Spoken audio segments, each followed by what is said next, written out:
Saya, Abang Haji Abdul Rahman Zohari bin Tun Uping setelah dilantik memegang jawatan sebagai Ketua Menteri, dengan ini bersumpah bahawa saya akan menjalankan tugas-tugas jawatan saya itu dengan taat, adil dan dengan segala daya upaya saya, bahawa saya akan menumpahkan taat setia yang sejati kepada negeri Sarawak dan Persekutuan Malaysia, dan bahawa saya akan memelihara, melindungi dan mempertahankan perlembagaan negeri Sarawak dan perlembagaan persekutuan.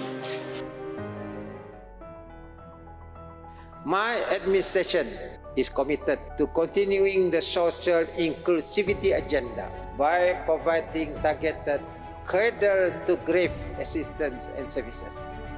From the needs of the children, our future human capital, to the elderly, the vulnerable, and other disadvantaged groups.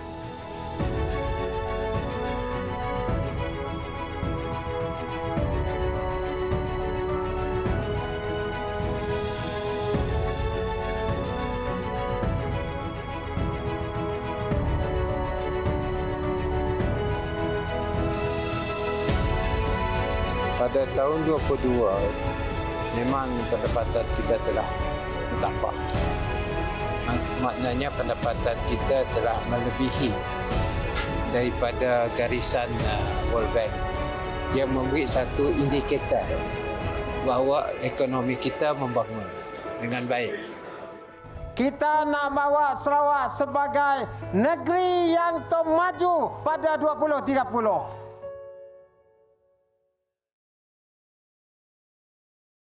Yang Amat Berhormat Datuk Petinggi Tan Sri Dr. Abdul Rahman Zohari Tun Haji Uping, Premier Sarawak, dan Yang Amat Berbahagia Puan Sri.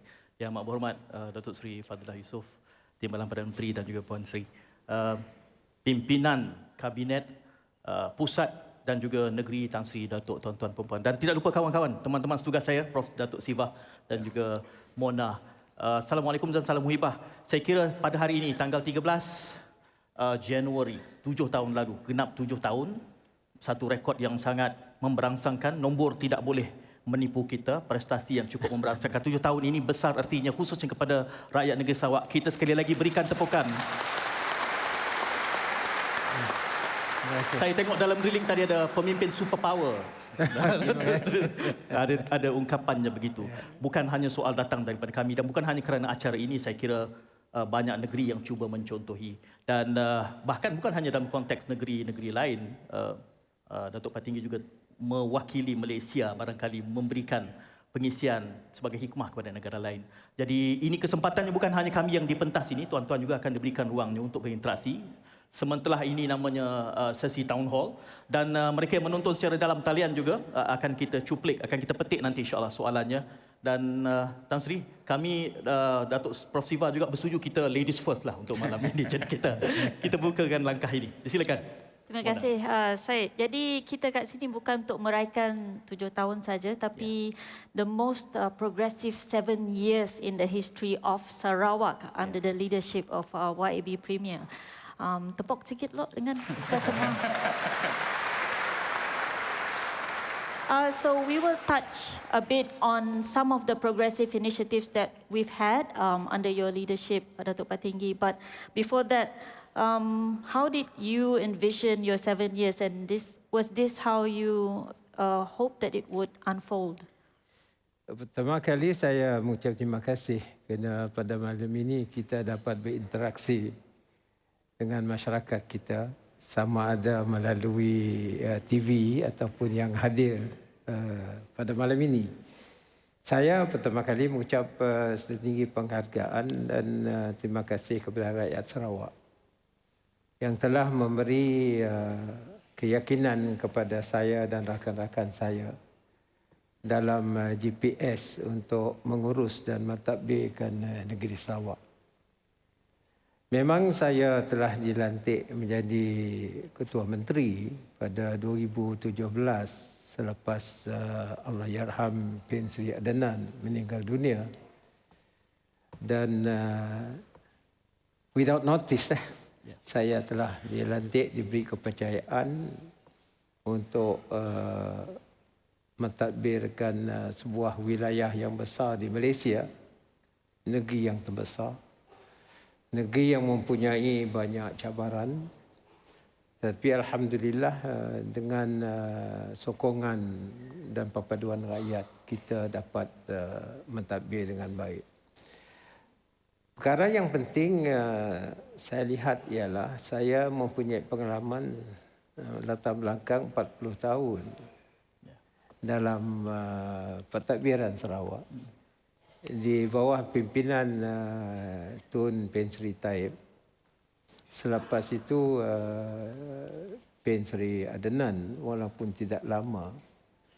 Jadi pengalaman ini saya rasa menjadi asas untuk saya membangunkan negeri Sarawak dalam keadaan yang saya nampak era yang baru.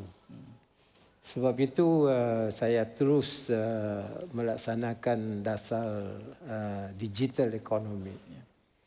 Kerana pada hemat saya, melalui pembacaan saya dan juga pengalaman saya, the way you do business, the way you administer the country, you have to menggunakan teknologi yang terkini. Walau pada mulanya agak skeptik, banyak yang apa Abang Jo ni nak menggunakan kaedah yang baru, teknologi, tapi bagi saya melihat masa depan. Kita mempunyai pengalaman di belakang kita, tetapi keadaan dunia sudah berubah. Kerana digitalisation ini semenjak perubahan kaedah penggunaan chip, ini akan memberikan satu lonjakan cara-cara baru. Kerana tidak lagi menggunakan paper, menggunakan cara-cara yang lama, tetapi ia lebih pantas. Dan sebab itu saya pada 2018 saya lonjakkan ekonomi digital. Dan ini menjadi asas untuk kita meneruskan usaha kita membangunkan negeri Sarawak. Alhamdulillah dengan adanya kaedah yang baru, kita dilanda oleh COVID-19. Pada tahun 2019 dan 2020. Alhamdulillah nampaknya rakyat Sarawak dapat menggunakan online business. Membelikan terubuk pun online. Dan membayar pun menggunakan Sarawak Pay. Negeri Sarawak adalah pertama yang menggunakan kad. Dan keduanya, this one is very important. Bahkan semalam pun saya bercerita dengan Menteri Kesihatan, lawatannya semalam. Apabila kita ada dilanda COVID-19, kita nak menghadkan dan melihat orang yang masuk ke Sarawak ni, turis. Dan kita gunakan tracing through our apps. Kita juga yang pertama menggunakan tracing digital. Hingga ketika itu rakan kita di Kerajaan Persekutuan bertanya dengan saya, bagaimana? I said, just bend there and we trace it. Inilah apa yang disebut sebagai the benefit kita menggunakan teknologi. Waktu COVID-19 lah, actually is a test to us. Alhamdulillah, orang Sarawak boleh menggunakan teknologi.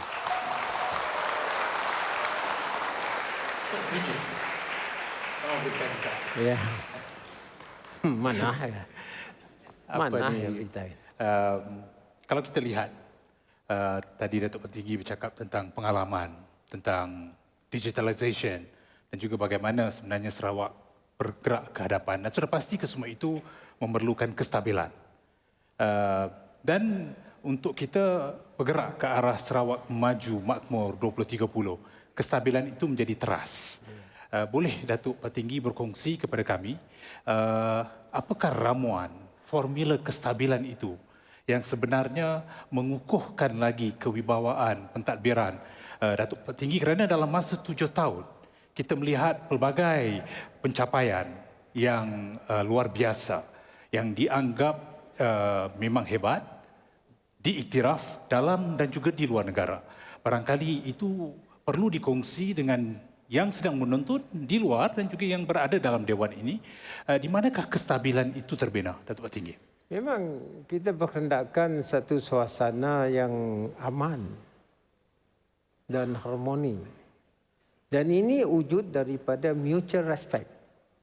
Hormat menghormati di antara satu sama lain. Dan kita di Sarawak, bahkan di Malaysia, kita mempunyai banyak etnik grup. Keduanya pegangan agama. Jadi bagi kami di Sarawak, di bawah pimpinan saya berpegang kepada Piagam Madinah.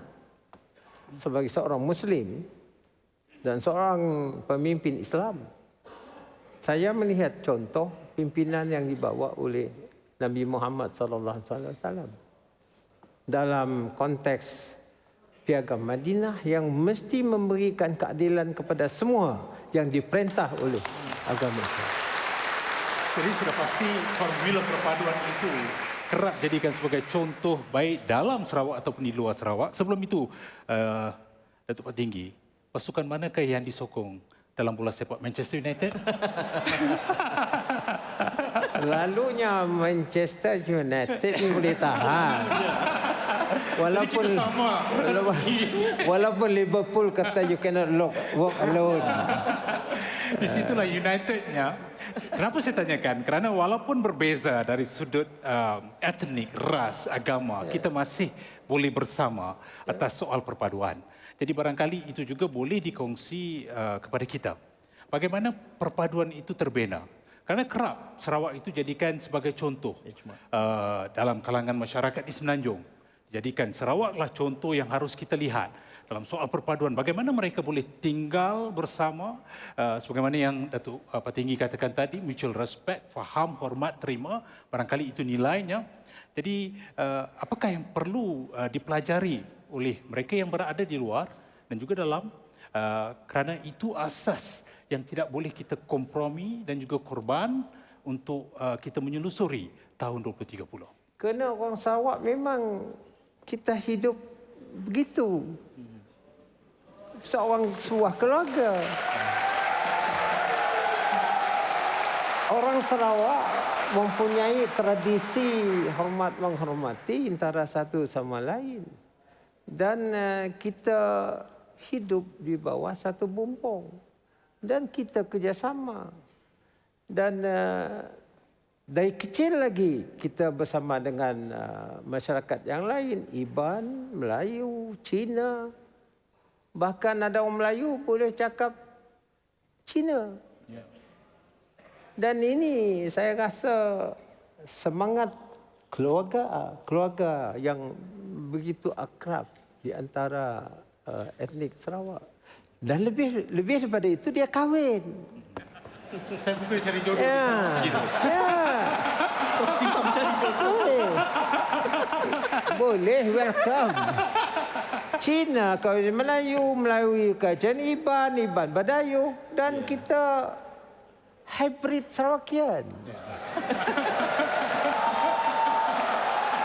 Jadi tak ada sensitif. Kan? Apabila orang Melayu kahwin dengan Cina, dia ikut tea ceremony.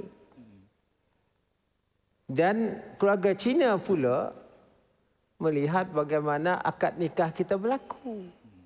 Kadang-kadang menggunakan pakaian national dress kita. Orang Melayu punya menggunakan dress Cina. Begitu juga dengan Iban, Badayu, orang Ulu. Jadi kita ni hidup dalam satu suasana keluarga. Pepatah Melayu kata, cubit kanan, yang kiri sakit. Kan? Jadi kalau you sentuh satu kaum, saya pun berasa. Kalau sentuh Iban, kita berasa. Sentuh Cina, kita berasa. Cina, kalau sentuh Melayu, Cina pun berasa. Jadi ini menjadi common philosophy of life. Dan dalam hubung inilah saya rasa, alhamdulillah, Sarawak dapat mempertahankan kedudukan ini. Sebab itu, orang dari, minta maaf lah, kalau Semenanjung yang ekstrim, kita kata we close the door. Kita kata minta jangan datang. Kena yang sebenarnya yang kecil jadi besar. Jadi alhamdulillah Sarawak daripada dulu lagi sampai sekarang kita hidup begitu harmonis sekali. Dan kestabilan ini kita gunakan untuk membantu rakyat. Datuk Petinggi, saya bayangkan malam ini Prof Siva antara yang bergembira kerana Premier Sarawak mempromosikan availability dia. Dia memang mencari. Dari semalam lagi dia sedang mengintai-intai itu Prof Siva ini. Cuma apabila Prof Datuk Siva menyatakan tentang prestasi, kestabilan itu resepi prestasi, yang saya kira paling menambat perhatian saya adalah akhir tahun lalu dijangkakan perolehan 12.7 bilion kalau tak salah saya, dan kemudian ada revision. Sebenarnya 13, dia saya bayangkan, wah seronoknya Sarawak ni, buka-buka, ada lagi pendapatan Sarawak ni. Dan itu rekod pendapatan yang tertinggi bahkan bagi berbanding dengan negeri-negeri. Jadi bagaimana perolehan itu dibuat sedemikian rupa sehingga diversification, mix resources itu dapat dimanfaatkan, rahsianya dari mana? Rasanya ialah saya bawa di sini. Saya bawa ini buku ni. Prof Siva kena bantu tu. Okey. Yang ini juga.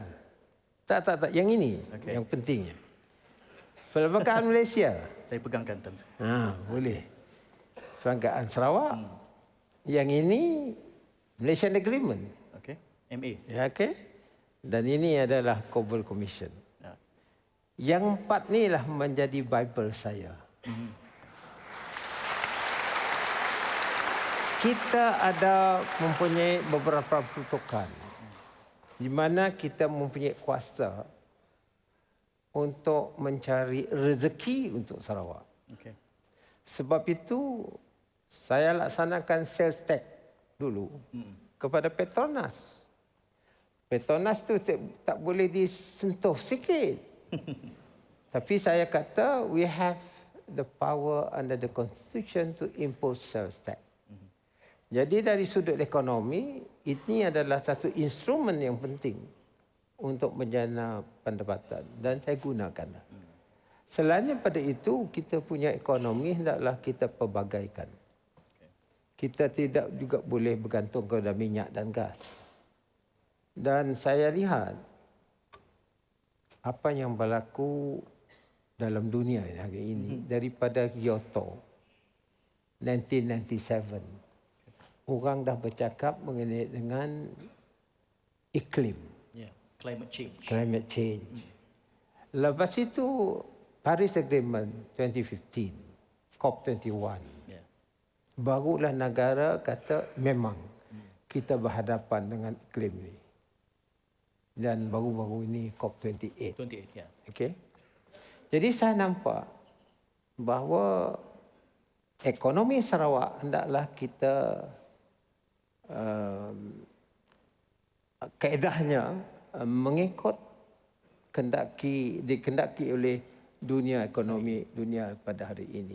Sebab itu saya diversify kita punya base tu dan alhamdulillah dengan SST dulu, sales tax. Bukan saja untuk Petronas, yang lain pun kita laksanakan sales tax walaupun kuantumnya mengikut budi bicara. Dan ini telah memberikan pulangan kepada negeri Sarawak. Dan saya sebenarnya, our estimate was 12.7. Dan saya maklumkan kepada DUN bulan November 12.7 bilion. Dan 22 kita ada 11.9 bilion. 21 ada naik meningkat selepas COVID. Ya. Jadi dia naik. Jadi saya fikir 12.7 dan pada hujung Disember pegawai kewangan saya berjumpa saya, Ada dividen. ada dividen lagi. Itulah boleh terkejut. Ya, Saya kata, saya sendiri pun terkejut. Tetapi yang penting ialah nampaknya investment yang kita buat menghasilkan Okey. dan akhirnya end of the year 13.3 bilion ringgit. Rekod tertinggi. Ya. Ya. Sila. Ya. Datuk Patinggi, when we talk about the economy, you mentioned about the high income state that was declared by World Bank. But we are also the bottom two in terms of median income in Malaysia. So how do we narrow the gap between the difference of that? You know, what happened is apabila kita mempunyai pendapatan yang lebih pada 22, I didn't know that the World Bank was watching us. With that income, You were taken by surprise. Status pendapatan tinggi itu. tak, this is in the year 2022. Okay, 2022. Okay. Dan World Bank, dia tengoklah kita punya pendapatan dan juga ekonomi kita, maka World Bank mengisytiharkan kita sebagai high income state based on GNI per capita. Wah, negeri Sarawak dah betul lah. Dan to answer your remark on the medium income, Median income. bagaimana nak translate ni dan kita tambahkan median income dan juga household income. Negeri kaya, rakyat mesti kaya. Ya. So, Jadi selepas COVID-19 saya lancarkan dasar post-COVID-19 ke arah 2030. Dan saya nampak kita ada sumber. Dan sumber ini hendaklah diurus dengan baik. Question is, bagaimana hendak menaikkan income household? Bagi saya, dalam PCDS, saya tekankan kepada talent development. Ada orang Cina kata, jangan berikan ikan, tetapi ajarkan mereka bagaimana menangkap ikan. In other words, you have to upgrade the skill and knowledge. Poverty can only be fought or settled by education. Nelson Mandela kata, education can change the world. Malcolm X kata, the blacks can compete with the whites provided they have the skill and the knowledge.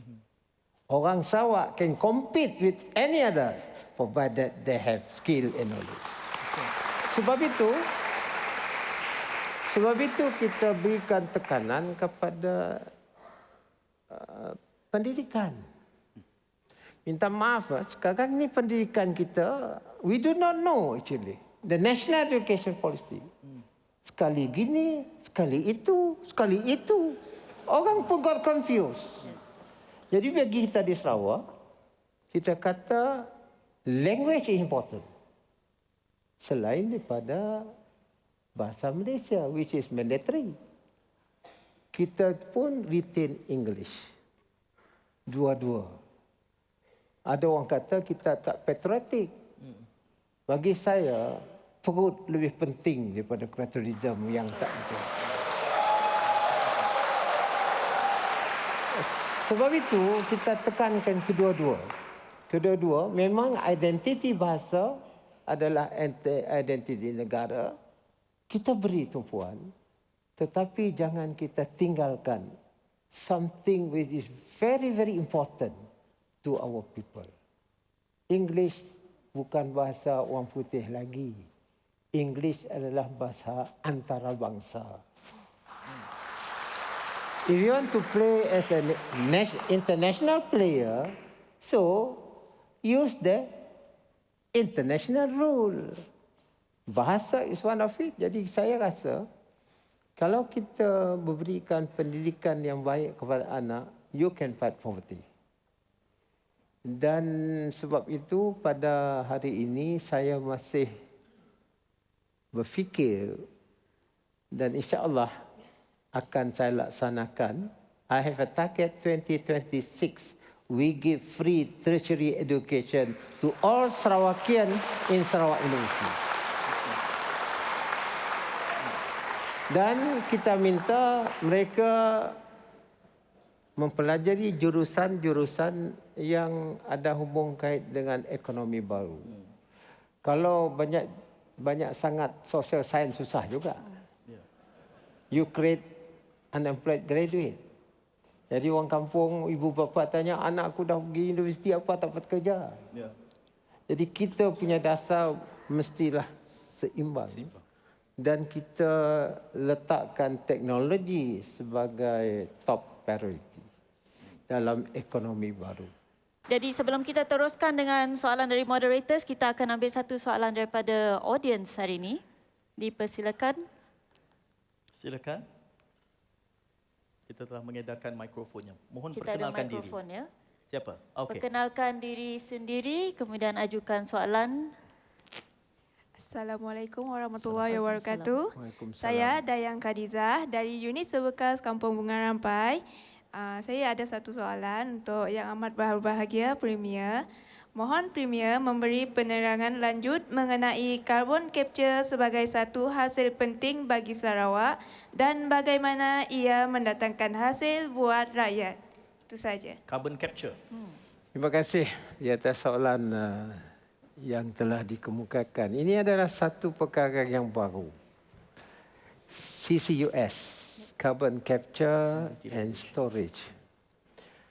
Sebenarnya kita tahu bahawa dunia hari ini berhadapan dengan kepanasan global. Sebab ozon layernya telah nipis dan juga pembangunan yang menggunakan karbon ini begitu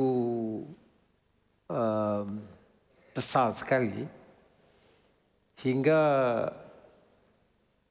Paris Agreement 2015, COP21, kalau suhu kita melebihi daripada post-industrial era 1.5 degrees Celsius hingga ke 2 degrees, dunia planet kita akan menghadapi masalah yang besar. Dan dari sudut para saintis berpendapat bahawa kalau karbon terlalu banyak hasil daripada aktiviti ekonomi kita, khususnya construction dan aviation, maka karbon yang ada di sana hendaklah ditangkap dan disimpan. Ini adalah satu kegiatan yang baru.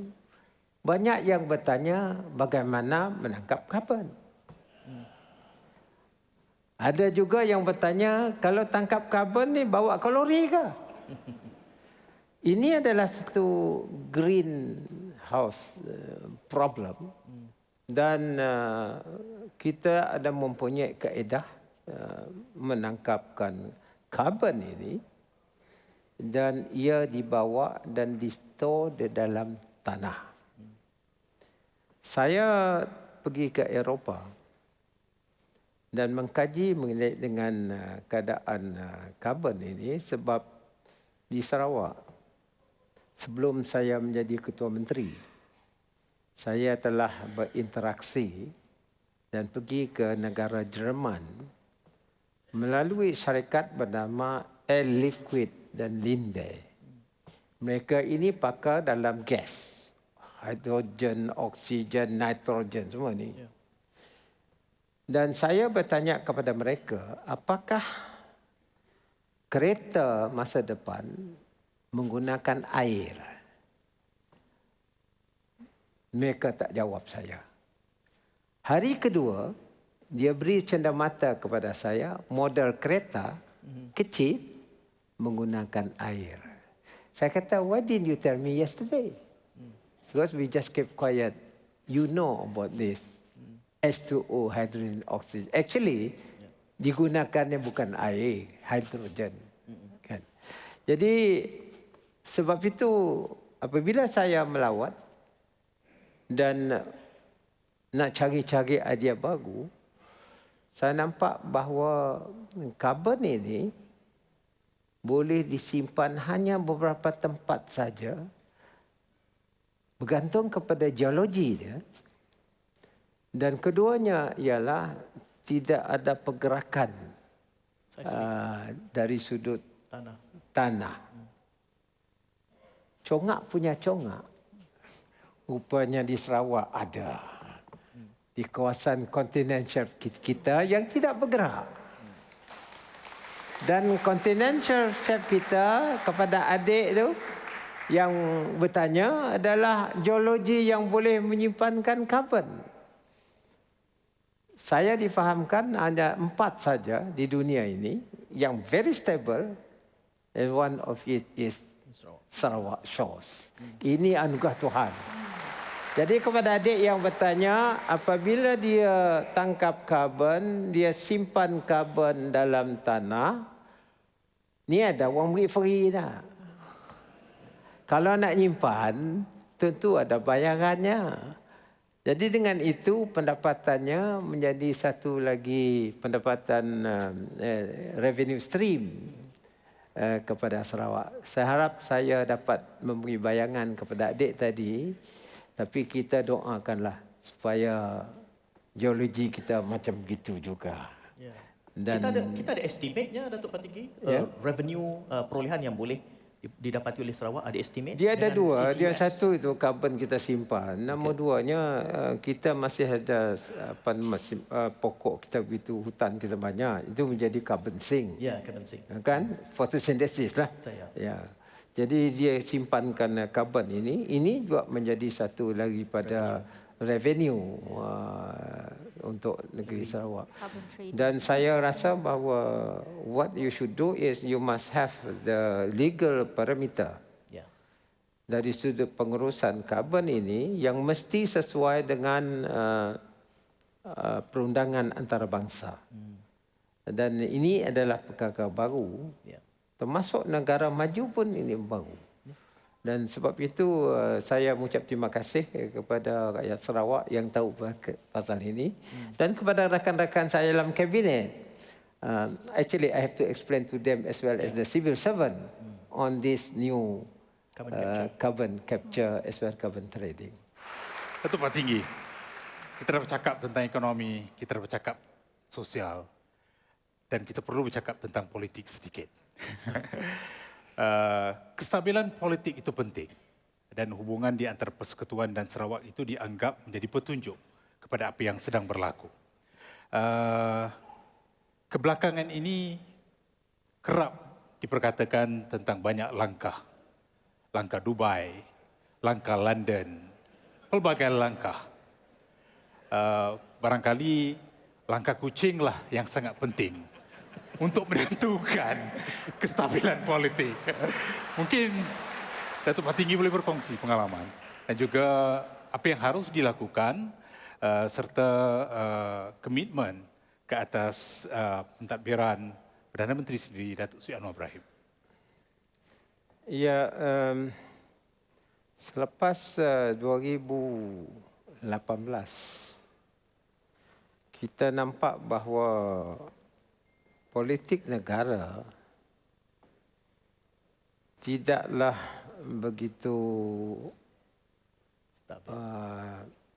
dalam keadaan yang baik. Kerana saya nampak bahawa beberapa kelompok tidak ada mempunyai semangat satu hati. Dan juga kekalahan Barisan Nasional dalam pilihan tersebut disebabkan oleh apa yang berlaku. Saya mempunyai pengalaman 40 tahun. Dan kita pada mulanya bersama dengan perikatan. Selepas itu Barisan Nasional di bawah arwah Tun Razak. Dan Barisan Nasional menjadi wadah untuk menyatukan seluruh negara. Dan dalam journey tersebut, kita nampak bahawa dari tahun ke tahun, dasar kita saya nampak adalah sentrik. Bermakna dia menumpukan kepada central kepentingan center. Kadang-kadang lupa dengan orang lain. Maka saya membuat keputusan. Dalam Barisan Nasional kita banyak parti. Sarawak hanya 4 parti. Kalau nak bercakap mengenai dengan kepentingan Sarawak, kita kalah. Nombor 2, it has to be consensus di bawah Barisan Nasional. So kadang kalau nak bercakap dengan kepentingan Sarawak, rasa saya it cannot be done. Dan apabila saya lihat keadaan politik tidak menentu di Semenanjung dan pengalaman kita kata why not? We try. Let we form our own state coalition dan kuatkan Sarawak dulu. Sebab itu kita keluar GPS. Kita tubuh GPS di kalangan komponen parti Sarawak. Dan pada mulanya kita menjadi pembangkang 22 bulan. Memang banyak projek Sarawak kena cancel. Jabatan yang harus kita bangunkan dilulus oleh kerajaan persekutuan ketika itu, iaitu Batang Lupa, cancel. Jabatan IGAN, cancel. Sekolah pun tidak dibantu. Dan saya dengan rakan-rakan kata, never mind. Kita teruskan usaha kita. Dan Tuhan sayang dengan kita, saya ada cara lain untuk membangunkan jabatan-jabatan, jalan-jalan, bekalan api, bekalan air di Sarawak. Dengan dana Sarawak sendiri. Nombor 2, sekolah daif di luar bandar. Menteri Kewangan ketika itu minta bayar dulu baru kita buatkan sekolah. Saya kata dalam perlembagaan memang federal has the obligation to give you loan. Dan kita bayar mengikut schedule yang janjikan. Dan Sarawak bayar balik pinjaman persekutuan on schedule. Tetapi Menteri Kewangan kita itu minta kita bayar. Saya kata, okay, I give you 1 billion. Exchange juga. Tak bayar. Kena ada dana, kena anak kita di sekolah. Ini apa berlaku 22 bulan. Perdana Menteri meletak jawatan. Tak ada orang minta dia meletak jawatan. Tun Mahathir letak jawatan. Dan di sanalah mula lagi. Nak cari number. Siapa yang boleh menjadi Perdana Menteri selepas Tun Mahathir. Saya dengan rakan saya, the late James Mansing menemui rakyat di Sungai Asap, di Belaga. Istana Negara mencari saya. Memang saya dah dengan rakan-rakan saya dalam komponen baris GPS. Kita sepakat. Kita kata what we need is a strong federal government and stable government. Jadi apabila number ni begini, Tan Sri Muhyiddin Yassin juga calonnya, Dr. Mahathir juga calonnya, Anwar Ibrahim gitu juga calonnya.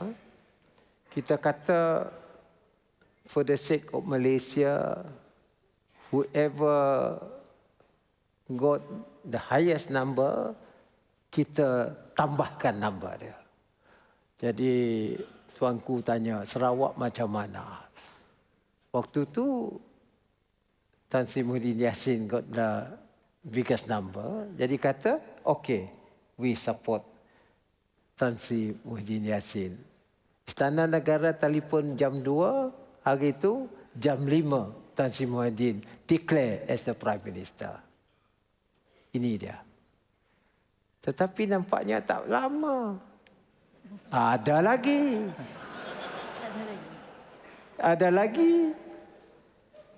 Tan Sri Muhyiddin kata certain support withdraw. Dah nak cari siapa.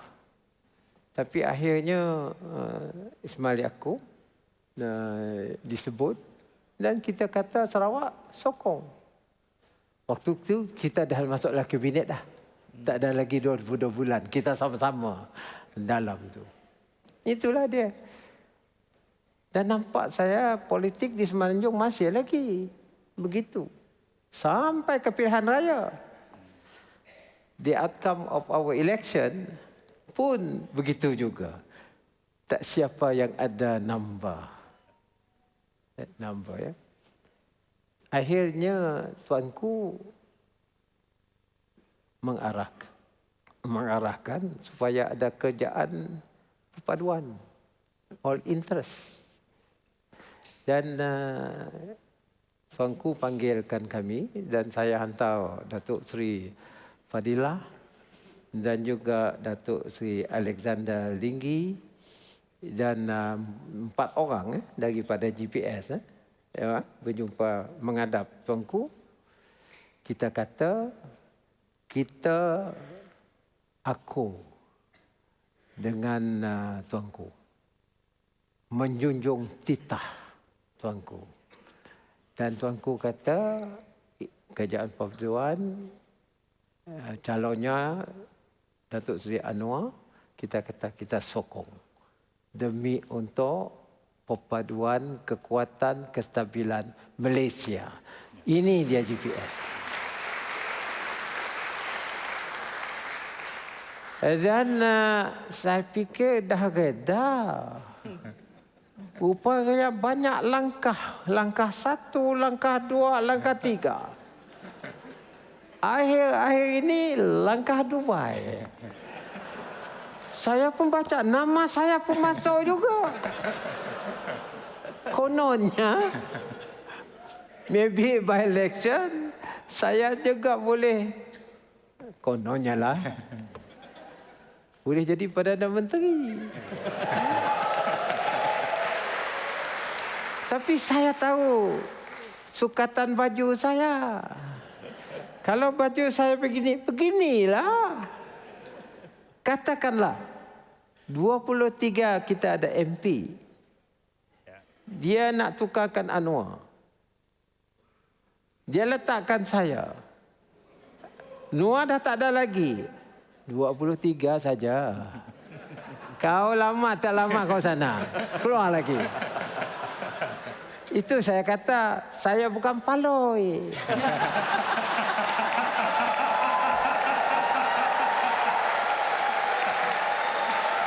Nak letakkan saya jadi Perdana Menteri, ya ini mengikut apa yang ditulis lah. Sama betul tak betul, Wallahualam saya tak tahu.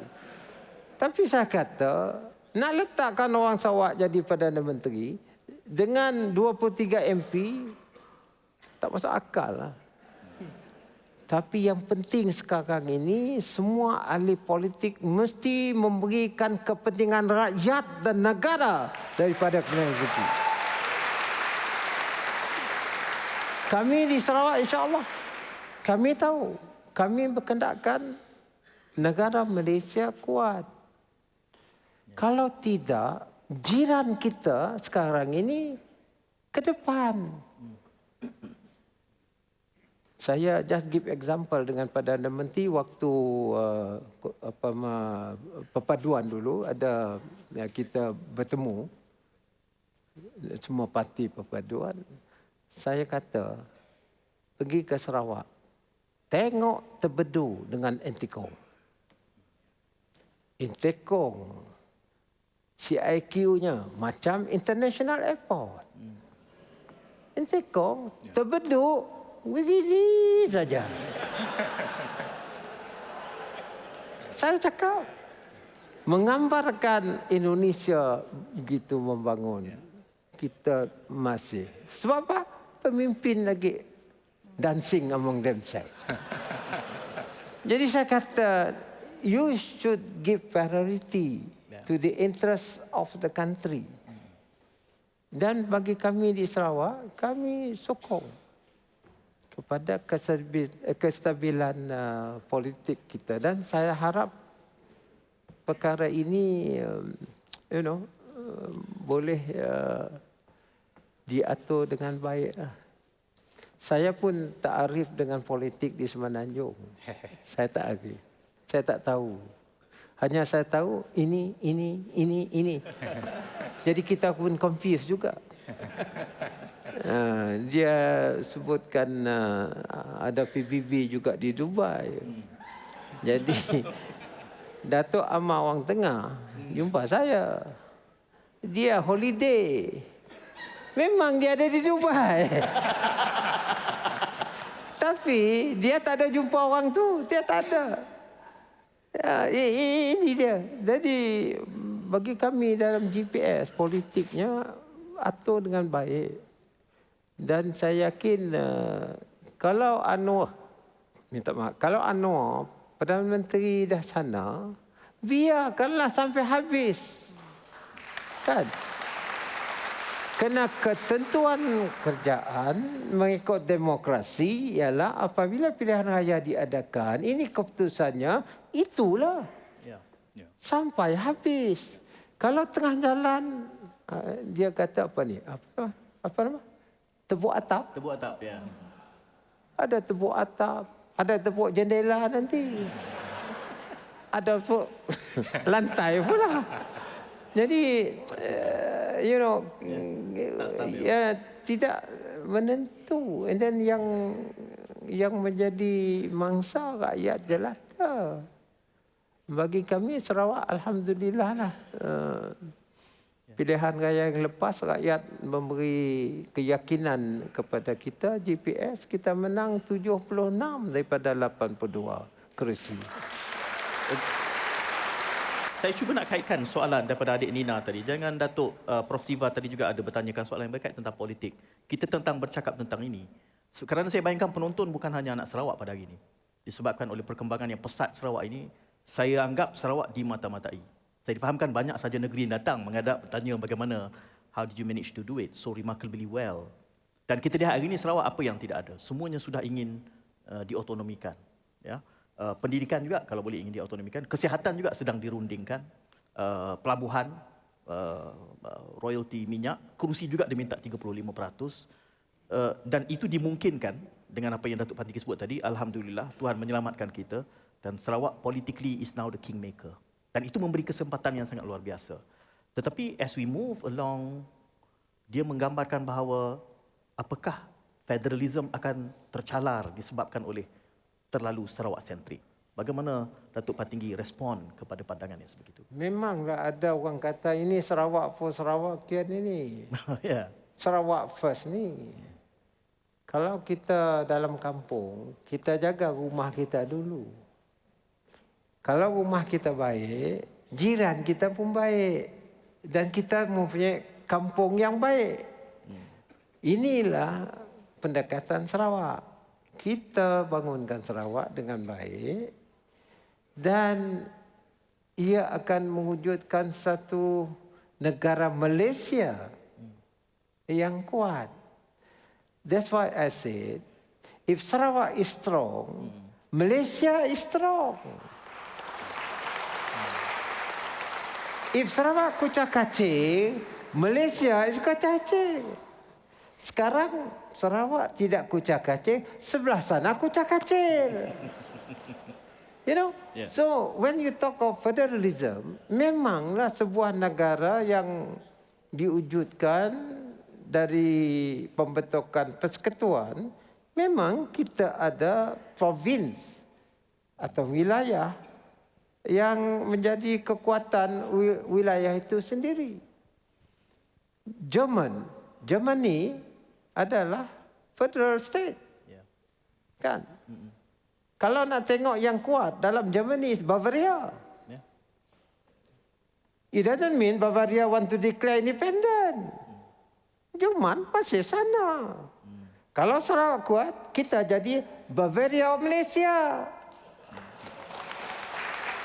Dan negeri Sarawak menyumbang ke arah kekuatan federalism. Jadi bukan bermakna kita parokial, tidak. Kita menguatkan diri kita dan katakan kita kucak-kacir. You think you can form unity government? Boleh tak? Do you think unity government will there if we are not strong? Masih dapat. Of course, we are strong. We say, okay, this is the government we want. Fadilah pun jadi timbalan Perdana Menteri. Okeylah, terima kasih. Dan kita contribute. Jadi bermakna dia, it doesn't mean, kalau saya kata Sarawak first, meaning kita nak pecahkan persekutuan. Kita dah janji Malaysian Agreement deh. Kita dah janji, hanya kita minta adil saja. Janganlah cari hak kita. Itu aja.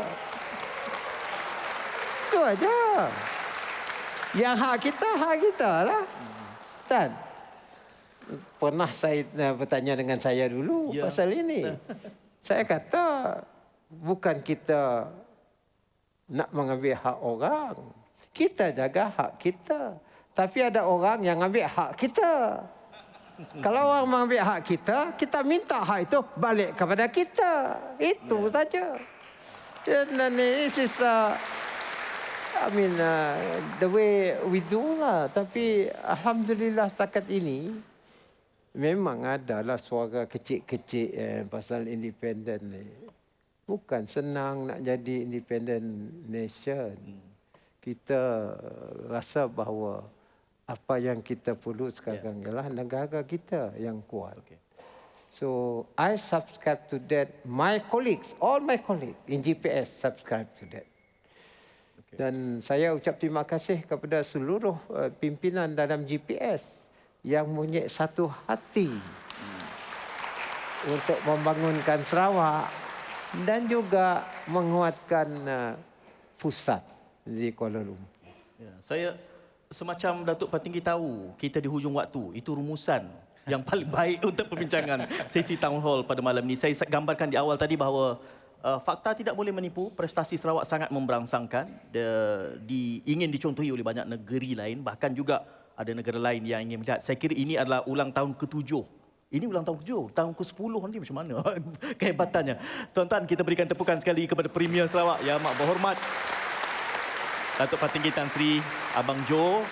Ada buku yang ini panas lagi ni, Datuk Patinggi, ini panas masih baru dicetak. 101 perspektif komentar daripada ramai pandangan, termasuk Prosiva juga ada memberikan pandangan tentang bagaimana prestasi tentang kepimpinan Tan Sri. Jadi anda boleh mendapatkannya. Saya tak pasti kalau ada di luar sana atau tidak, tapi ini yang baru sangat saya terima tadi. Jadi kita ucapkan tahniah di atas prestasi 7 tahun ini, Tan Sri, dan terima kasih kepada semua yang hadir